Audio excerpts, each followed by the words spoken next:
હેમાંગીની ગોહેલ. આજે મારા રસોઈમાં હું વિન્ટર સ્પેશિયલ સબ્જી બનાવવાની છું. તેનું નામ છે મટર મેથી મલાઈ. અને એ વિન્ટરમાં જ ખાવાની મજા છે, કારણ કે મેથી હરીભરી આવે અને વટાણા પણ સસ્તા અને મસ્ત હરા હરા આવે, એટલે એ સબ્જી ખાવાની મજા આવે. તો ચાલો આપણે તેને બનાવીએ. હવે આપણે પેનમાં તેલ લેશું, પછી તેમાં ખડા મસાલા થોડા લેશું, કારણ કે આપણે છે ને રેસ્ટોરન્ટ સ્ટાઇલ અને થોડી ઢાબા સ્ટાઇલ બનાવીએ છીએ, એટલે એમાં ખડા મસાલા હોય જ.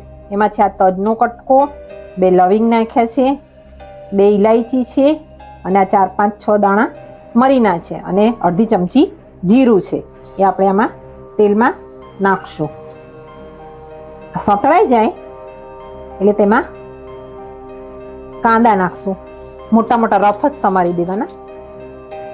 આપણે એની ગ્રેવી જ બનાવવાની છે, એટલે બહુ સાતળવાના નથી, ખાલી આછા જ ગુલાબી, એકદમ આછા ગુલાબી થાય, કારણ કે આ વ્હાઈટ ગ્રેવી રહેવી જોઈએ, બ્રાઉન ના થઈ જવા જોઈએ. પછી હવે નાખશું કાજુ. કાજુને પણ સાતળીશું આપણે. તેમાં નાખશું લીલા મરચા,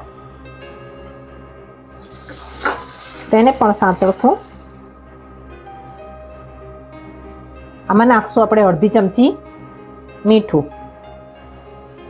અને ચપટીક જ હળદર. અને થોડું સતળાઈ જાય એટલે પછી ઠંડુ કરીને એની ગ્રેવી બનાવવાની છે. એમાં 2 ચમચી બટર લઈશું અને તેમાં થોડું તેલ નાખવું પડે, નહીતર બટર બળવા માંડે. 1 ચમચી જેટલું બટર નાખશું. એમાં બટર ઓગળી જાય, ઓગળવા માંડે એટલે એમાં લસણની પેસ્ટ નાખશું. લસણ ને આદુની પેસ્ટ છે. હવે મેથી નાખી દેવાની. મેથી ધોઈ રાખેલી છે, એમાં થોડું મીઠું નાખીને ધોવાની, એટલે કડવાશ ઓછી થઈ જાય.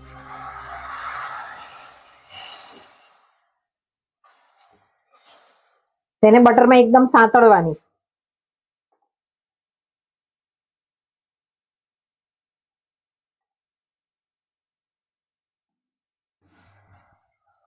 હવે મેથીમાંથી જો બટર છૂટું પડવા માંડ્યું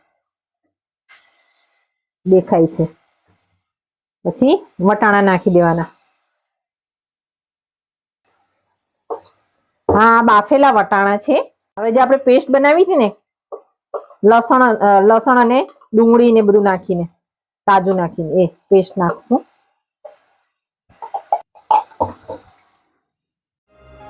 હવે આ પાણી નાખીને ગ્રેવી લઈ લેવાની અને નાખી દેવાનું પાણી.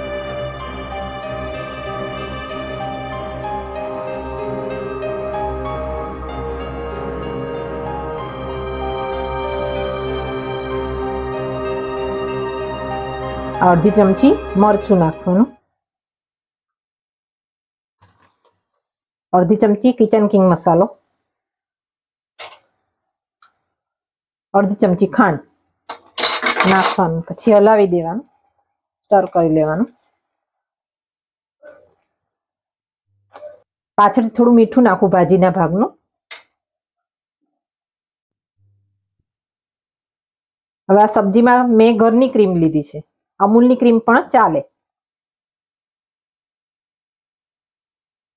હવે આ સબ્જી તૈયાર છે. આ સબ્જી આ પ્રમાણે ક્રીમી રહેશે અને ટેસ્ટમાં પણ માઇલ્ડ હશે, બહુ તીખી નથી બનતી આ સબ્જી.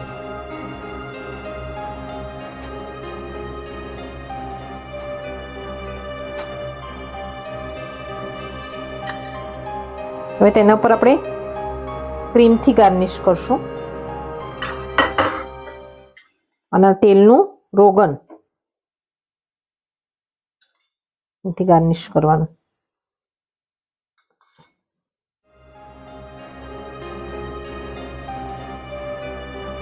અને તેના પર થોડા ધાણા સ્પ્રિંકલ કરી દેવાના. આ સબ્જી આપણે તૈયાર છે અને તમે પરોઠા, નાન, રોટી કોઈ પણની સાથે ખાઈ શકો.